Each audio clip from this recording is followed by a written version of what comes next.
1985년 제가 총신대학 신학대학원에 입학을 했습니다.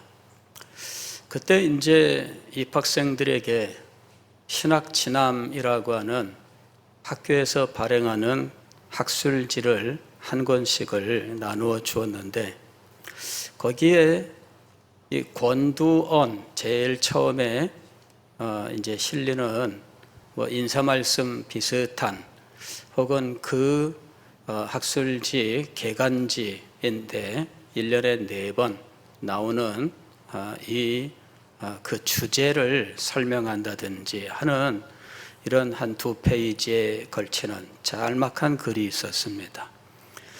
글을 읽고 상당히 마음에 감동을 받았습니다. 제가 보지 못했던 스타일의 글이었습니다. 그래서 그 글을 쓴 교수님의 글을 도서관에 가서 다 찾아가지고 일일이 다 읽었습니다. 그리고 그 글을 본받으려고 노력을 많이 했었지요. 그런데 그 분이 썼던 글들을 찾아 읽을 때 유독 하나의 글이 저에게 아주 강렬하게 도전하고 감동을 주었는데, 그것은 생사간의 유일한 위로가 무엇인가 라고 하는 것이었습니다. 글의 제목은 생사간의 유일한 위로였어요. 길지는 않았습니다만은 이 제목이 제 마음속에 강렬하게 도전을 한 겁니다. 생사간의 유일한 위로, 이게 도대체 무엇인가? 그래, 그분은 한 가지 사례를 들면서 생사간의 유일한 위로에 대해서 이야기를 했습니다. 4살짜리 아이가 이제 병으로 말미암아 죽게 되었는데, 이 4살짜리 아이가 자기는 지금 죽어도 괜찮습니다 라고 하면서 자기에게는 하늘의 영광이 기다리고 있다. 너는 예수 그리스도 안에서 죽기 때문에 너는 두려움이 없고 오히려 영광스러운 천국이 기다리고 있다라고 고백하고 하나님의 부르심을 받았다라는 것이지요. 4살짜리 아이가 그랬을 수 있을까? 굉장히 조숙하기도 하다, 이렇게 생각을 했어요. 그런데 나중에 제가 이제 그런 사례들이 그 시대에는 흔했다라고 하는 사실을 알게 됐습니다. 우리나라에도 번역되어서 출판이 되었습니다만은 아이들의 회심 이야기라는 이 글이 있습니다. 이것은 지평서원이라고 하는 출판사에서 나온 책인데, 18세기에 이 어린이들의 죽음을 다루고 있었어요.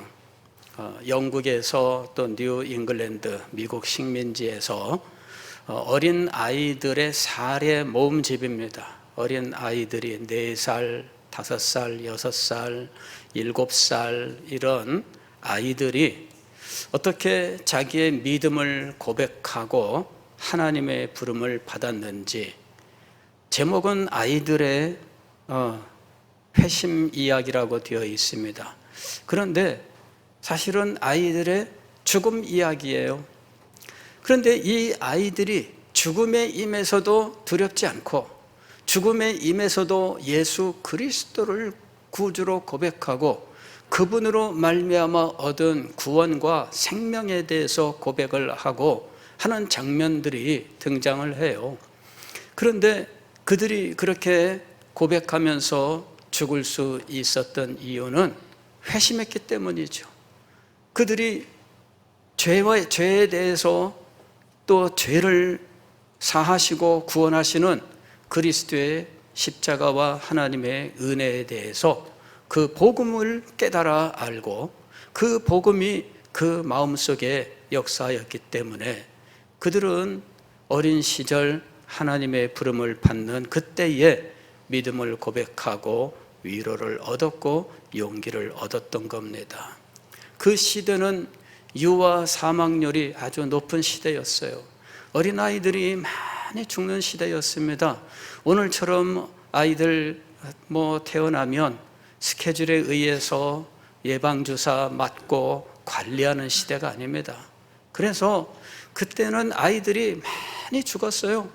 아이들도 많이 낳지만 형제 가운데 어린 시절에 죽은 형제들이 아주 많은 시대였습니다. 교회나 부모들에게나 이 아이들이 죽는 문제는 정말 아프고 고통스러운 일이었습니다. 그런데 이 아이들이 죽을 때 예수 그리스도 없고 소망도 없이 그냥 죽는다면 어떻게 될까요? 부모들에게 있어서 이 문제는 현실적인 문제였습니다. 부모들에게 있어서 아이가 예수 그리스도를 믿고 구원을 얻고 그 믿음으로 죽는다고 하는 것은 정말 실제적인 문제였습니다. 그래서 아주 어릴 때부터 예수 그리스도와 그분으로 말미암은 생명과 하나님께서 주시는 모든 삶의 은혜와 심지어는 죽었을 때에 그에게 미치는 하나님의 은혜까지도 힘써서 가르쳤고, 그 가르침을 배운 아이들은 용기를 가지고 그 죽음을 맞이할 수 있었던 것입니다. 생사간의 유일한 위로라고 하는 것은 하이델베르크 요리문답 제1문을 가리키는 것이었습니다. 하이델베르크 요리문답이라고 하는 것은 1563년에 제정된 요리문답, 즉 청년들을 위하여 그리고 설교자들을 위하여 만들어진 교재입니다. 그런데 이것이 이제 프레드릭 3세라고 하는 독일의 선제후 중에 한 사람입니다. 근데 이 사람이 이 요리문답 작성을 의뢰를 했고, 그리고 이 요리문답 때문에 나중에 자기 제국 자기 영지에서 이것을 인준을 해요. 그 인준한 것 때문에 이단 시비에 휘말리게 됩니다. 로마 교회로부터 또 루터파로부터 이단 시비를 받아요. 그런데 이 하이델베르크 요리문답은 칼빈주의의 사상을 담고 있습니다. 그리고 후에는 네덜란드 개혁교회에서 도르트 회의가 열렸을 때 이것을 교회의 공식 신앙 고백으로 받아들이게 됩니다. 그래서 오늘날 화란 개혁교회는 하이델베르크 요리문답과 도르트 신조를 자신들의 신앙 고백으로 받고 있는 거예요. 우리는 무엇을 받아들이고 있느냐 하면 웨스민스터 신앙 고백서와 서요리문답, 대요리문답을 받아들였고, 요 세 교리 문서는 우리 교회 교단 헌법에 실려 있어서 헌법과 동일한 효력을 발휘하고 있습니다. 어쨌든 이 하이델베르크 요리문답의 첫 번째 문항이 생사간의 유일한 위로는 무엇입니까? 라는 질문입니다. 이때 당신에게 생사간의 유일한 위로는 무엇입니까? 라는 것이지요. 그 요리문답은 생사간의 위로부터 시작을 하고 있어요. 참고로 말씀을 드리면 우리 웨스민스터 소요리문답은 유명한, 우리가 수없이 수백 번 수천 번 듣는 말입니다. 인간의 제일 되는 목적은 무엇입니까? 인간의 제일 되는 목적은 하나님을 영화롭게 하며 그를 영원토록 즐거워하는 것입니다. 그런데 하이델베르크 요리문답은 우리에게 위로로부터 시작을 해요. 살아가는 동안의 위로, 죽을 때의 위로에 대해서 말씀을 하고 있습니다. 그때 우리가 위로받을 수 있는 근거는 무엇이며 우리가 위로받게 되는 사실들은 무엇인지에 대해서 이렇게 말씀합니다. 사나 죽으나 나는 나의 것이 아니고 몸과 영혼이 모두 미쁘신 구주 예수 그리스도의 것입니다. 주께서 보배로운 피로 나의 모든 죄값을 치러주셨고 마귀의 권세로부터 나를 자유케 하셨습니다. 또한 하늘에 계신 아버지의 뜻이 아니고는 나의 머리털 하나도 상하지 않도록 나를 지켜주십니다. 실로 이 모든 것이 합력하여 나의 구원을 이룹니다.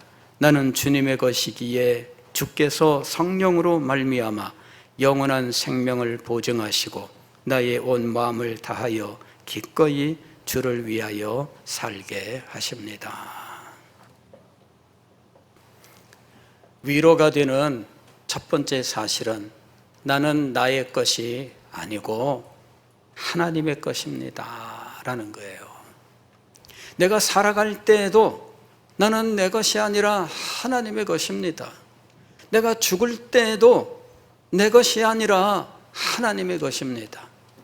내 것이 아니고 하나님의 것이다 라는 이 말이 우리에게는 실감이 되지 않는 표현입니다. 왜냐하면 우리 문화 속에는 존재하지 않는 개념이에요.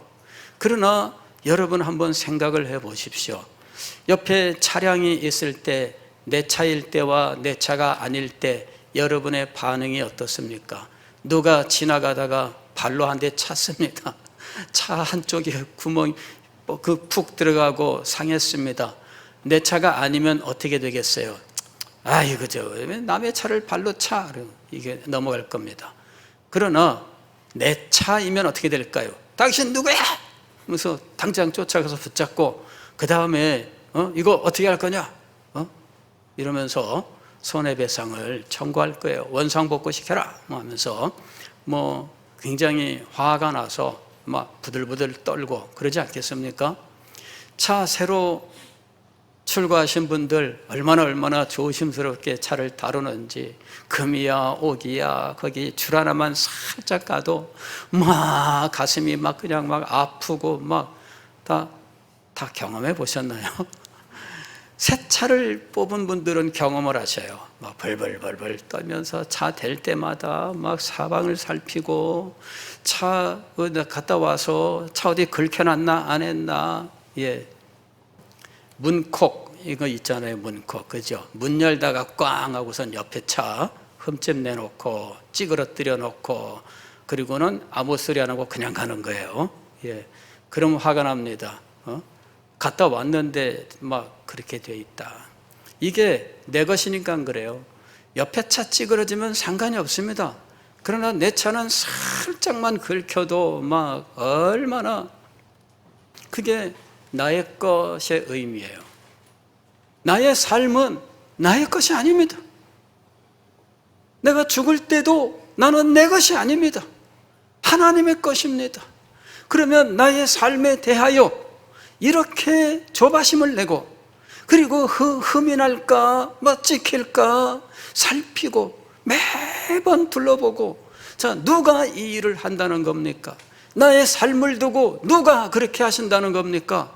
내가 죽을 때 누가 나를 그렇게 살펴보신다는 겁니까? 사나 죽으나 나는 나의 것이 아니다 라는 이 말이 우리에게 얼마나 큰 위로가 되는지 모릅니다.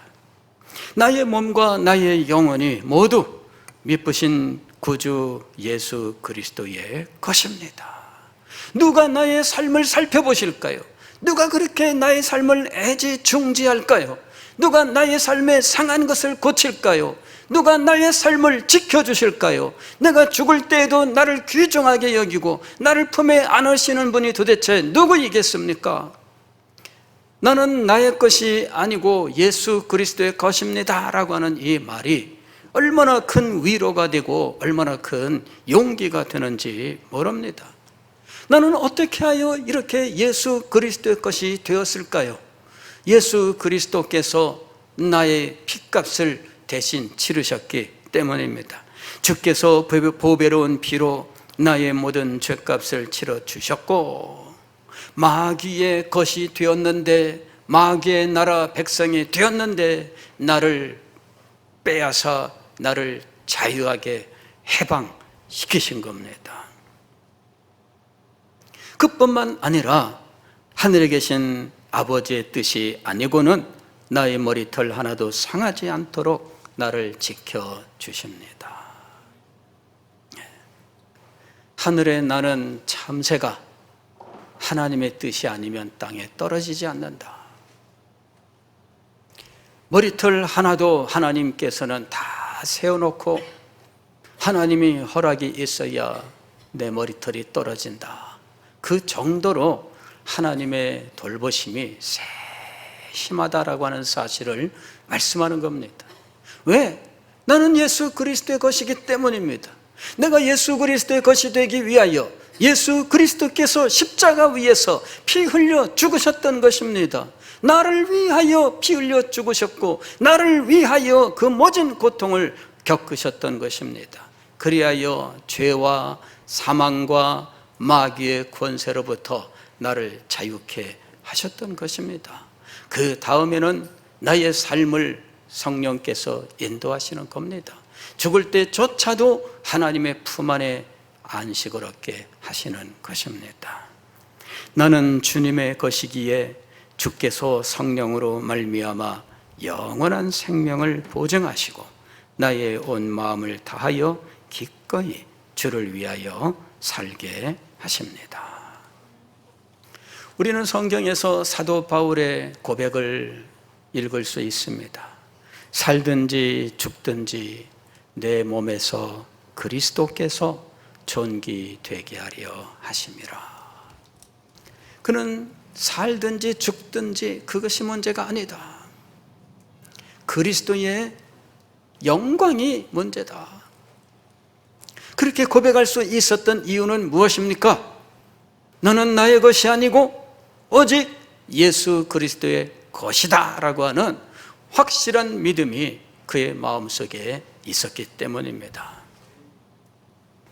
오늘 우리가 읽은 로마서 8장은 바로 이런 사실들을 우리에게 아주 장엄하게 논증하고 있는 장입니다.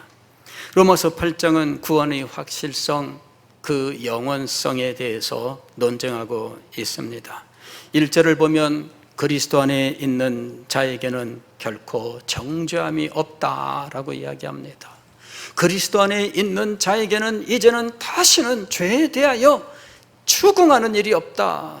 그리스도 안에 있는 자는 죄에 대하여 자유하게 된 겁니다. 2절을 보면은 생명의 성령의 법이 죄와 사망의 법에서 해방시켰다라고 이야기합니다. 이 일을 위하여 하나님께서 자기 아들을 죄 있는 육신의 모양으로 이 세상에 보내셨습니다. 그리고 죄 있는 육신의 죄를 정하시고 심판하셨습니다. 예수 그리스도께서 육신을 입고 이 땅에 오셔서 우리의 죄를 대신 심판받으셨던 것입니다. 그리하여 우리를 죄와 사망의 법에서 해방시키셨던 것입니다. 그리고 이렇게 죄와 사망의 법에서 해방된 그리스도 안에 있어 결코 정죄함을 받지 않는 하나님의 사람은 영의 일을 생각하는 사람입니다. 영의 일을 생각하는 것은 생명과 평안이라고 말씀합니다. 영의 일을 생각하는 사람은 하나님을 기쁘시게 한다고 말씀합니다. 그리고 더 나아가서 그리스도 안에 있는 사람 속에는 성령께서 거하신다. 9절 보면은 성령의 임재하시며 그리고 성령께서 인도하시는 사람이 하나님의 자녀예요. 하나님의 자녀의 특권을 이야기하는데 하나님의 자녀의 특권 중에 가장 첫 번째 오는 것은 성령의 인도하심입니다. 성령께서 그를 붙잡아 인도하시는데 마음의 뜻과 생각에 역사하셔서 거룩한 건들을 소망하게 하시고 하나님의 뜻에 대한 열정을 주시고 하나님을 사랑함으로 살아갈 수 있는 마음을 주십니다. 이 모든 것들이 성령의 인도하심입니다. 그는 하나님의 상속자가 되는 것입니다. 하나님의 상속자가 되기 위하여 그는 지상에서 때로 고통도 겪게 될 것입니다. 그러나 지상에서 겪는 고난은 장차 나타날 영광과 좋게 비교할 수가 없습니다. 지상에서 10개의 고난을 겪는다면 장차 우리가 받게 될 영광은 천이요 만이요 억만이 된다는 이야기입니다. 비교할 수가 없습니다. 그리고 하나님의 성령께서 그를 도우십니다. 그의 기도의 삶을 도우시고 그의 삶의 모든 순간순간을 도우시는데 모든 것이 합력하여 선을 이루게 하시는 것입니다. 이 모든 일들은 하나님께서 미리 다 정해놓으신 것이었습니다. 이것이 오늘 우리가 읽은 성경 말씀입니다. 29절 보면은 하나님이 미리 아신 자들을 또한 그 아들의 형상을 본받게 하기 위하여 미리 정하셨으니, 하나님께서 미리 정하셨습니다. 왜 그렇게 정하셨을까요? 그 아들의 형상을 본받게 하기 위하여. 그 아들은 맏아들이 되시는 예수 그리스도입니다. 자, 이렇게 정하신 자들을 30절에서는 미리 정하신 그들을 또한 부르시고 부르신 그들을 또한 의롭다 하시고 의롭다 하신 그들을 또한 영화롭게 하셨느니라. 하나님의 구원의 계획이 있었습니다. 그리고 우리 각 사람을 향하신 하나님의 구원의 시행이 있습니다. 29절은 구원의 계획을 말하는 것이고 30절은 구원의 시행을 말하는 것입니다. 우리에게 구원이 시행되고 있습니다. 미리 정하신 그 사람들을 부르시는 일로부터 그들이 예수 그리스도를 구주로 영접하게 하시고 그들을 의롭다 하시고 하나님의 자녀로 삼으시고 그들을 영원한 영광으로 인도하실 것입니다. 그 과정에 얼마나 많은 일들이 있을까요? 그러나 염려할 필요가 없습니다. 31절 이하에서는 그리스도인에게 각양 도전이 온다고 이야기합니다. 그러나 염려할 필요가 없습니다. 그런즉 이 일에 대하여 우리가 무슨 말하리요? 만일 하나님이 우리를 위하시면 누가 우리를 대적하리요? 하나님이 우리를 위하시면, 우리가 하이델베르크 요리문답에서 나는 나의 것이 아니고 예수 그리스도의 것입니다 라고, 그것이 위로와 유일한 위로다 이렇게 이야기했지 않습니까? 너는 하나님의 것입니다. 하나님의 자녀입니다. 그러므로 하나님께서 나를 위하시는 거죠. 아버지가 아들과 딸을 위하지 않으면 누가 위하겠습니까? 하나님이 나를 위하시면 누가 우리를 대적하리요? 이 누가는 뒤에 다시 등장을 합니다. 38절 보면 내가 확신하노니 사망이나 생명이나 천사들이나 권세자들이나 현재일이나 장래일이나 능력이나 높음이나 깊음이나 다른 어떤 피조물이라도 누가 나에 대하여 감히 대적할 수 있는가? 자기 아들을 아끼지 아니하시고 우리 모든 사람을 위하여 내주신 이가 어찌 그 아들과 함께 모든 것을 우리에게 주시지 아니하겠느냐? 사도는 아무도 하나님이 나를 위하시기 때문에 나를 해할 수 없다라고 하는 사실을 아주 강하게 논쟁하고 있는 것입니다. 누가 능히 하나님께서 택하신 자들을 고발하리요? 하나님께서 택한 자들을 고발할 수 없는 이유는 무엇입니까? 하나님께서 그들을 의롭다 하셨기 때문입니다. 의롭다 하신 이는 하나님이시니 누가 정죄하리요? 여러분, 하나님께서 의롭다 하신 자는 누구도 대적할 수 없습니다. 과거에 이런 이야기가 있습니다. 루터가 한때는 자신이 종교 개혁에 합당하지 못한 자다라고 하는 의식에 빠졌고, 그로 인하여 의익이 솟지만 이 슬럼프를 겪던 때가 있었다라고 이야기합니다. 그래서 많이 괴로워하고 있었는데 어느 날 그 부인이 상복을 입고 나타난 거예요. 아니, 누가 죽었는가? 그랬더니 예수 그리스도께서 죽으셨습니다. 예수 그리스도께서 죽으셨습니다. 나를 위해서.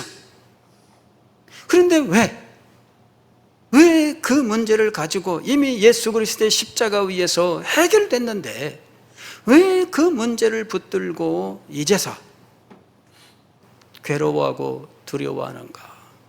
예수 그리스도의 죽으심이 당신에게는 아무것도 아닙니까? 그리스도의 십자가가 당신에게는 아무것도 아닙니까?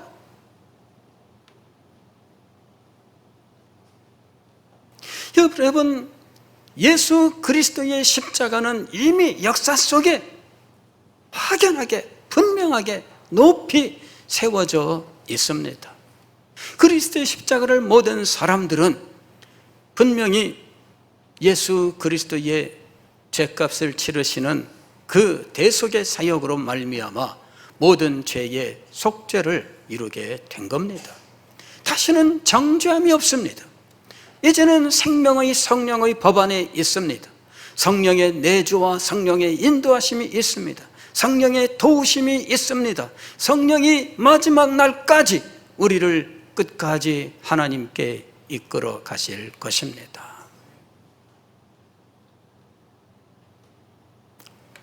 저는 기초교리 강좌 우리 교회 세례 문답서를 진행하면서 거기에 성도의 견인이라고 하는 항목에 나오는데 이 성도의 견인에 대해서 살펴보다가 깜짝 놀란 것은 성령의 견인이란 우리가 모든 아픔과 고통과 괴로움도 참고 이기게 하는 것을 의미하는데 그럴 때 이 일은 우리에게 어떻게 일어나는가? 우리 의지로서 참겠다라고 해서 하는 것이 아니라 성령께서 우리에게 은혜를 계속하여 반복적으로 주심으로 이루어진다라고 쓰고 있는 거예요. 성령의 은혜가 우리에게 반복되는 겁니다. 그래서 우리가 아픔도 이겨내는 것입니다. 성령께서 오늘 우리에게 은혜를 주시기 때문에 우리는 한 주간 동안의 모든 아픔과 고통을 잊어버리는 것입니다. 성령께서 오늘 우리에게 은혜를 주시기 때문에 앞으로 다가올 한 주일의 삶을 믿음으로 이기게 되는 것입니다. 여러분, 성령께서 우리에게 은혜를 주십니다. 그리고 이 은혜가 계속되게 하신다라고 하는 것입니다. 그래서 그때로부터 마음속에 성령께서 주시는 은혜가 나의 마음속에 나의 삶에 계속되게 하여 주옵소서. 이것이 마음의 소망입니다. 이것이 우리의 기도입니다. 왜 우리가 성령의 계속되는 은혜를 사모해야 될까요? 그렇지 않으면 우리는 넘어지기 때문입니다. 성령의 계속되는 은혜 때문에 우리는 마침내 하나님께서 정하신 목적지에 도달하게 되는 것입니다. 성령의 은혜가 계속되게 하기 위해서 우리들이 해야 되는 일은 무엇일까요? 믿음의 수단을 부지런히 활용하는 것입니다. 믿음의 수단을 활용하는 가장 대표적인 방법은 예배 속에서 하나님을 만나는 것입니다. 예배 속에서 하나님의 음성을 듣는 것입니다. 예배 속에서 하나님의 뜻을 깨닫는 것입니다. 예배 속에서 하나님이 우리를 향하여 어떤 뜻을 가지고 우리를 어떻게 인도하고 계시는지를 깨닫게 되는 것입니다. 찬양과 경배를 통하여 하나님 앞에 드리는 기도를 통하여 은혜가 계속 우리에게 역사할 수 있기를 소망하여 경건한 우리의 선배들은 새벽 시간에 하나님께 찾아와 새벽 기도의 시간을 가졌고 수요일 날 수요 예배를 드렸고 금요일 날 금요 기도회를 드렸던 거예요. 이 모든 일들은 은혜가 우리에게 계속되게 하기 위해서였습니다. 하나님의 성령께서 우리에게 은혜를 계속해서 베풀어 주십니다. 그리하여 마지막 그 순간까지 아무도 우리를 손댈 수 없게 하시는 것입니다. 죽으실 뿐 아니라 다시 살아나신 이는 그리스도 예수시니 누가 우리를 그리스도의 사랑에서 끊으리요. 그래서 로마서 8장 39절 마지막 절은 이렇게 이야기합니다. 우리를 우리 주 그리스도 예수 안에 있는 하나님의 사랑에서 끊을 수 없으리라. 아멘. 사랑하는 성도 여러분, 그리스도를 묵상하는 모든 사람들은 그리스도 안에서 우리에게 주시는 하나님의 은혜와 사랑을 깨달을 것이며 하나님께서 우리에게 주시는 한량없는 위로와 유익을 얻게 될 것입니다.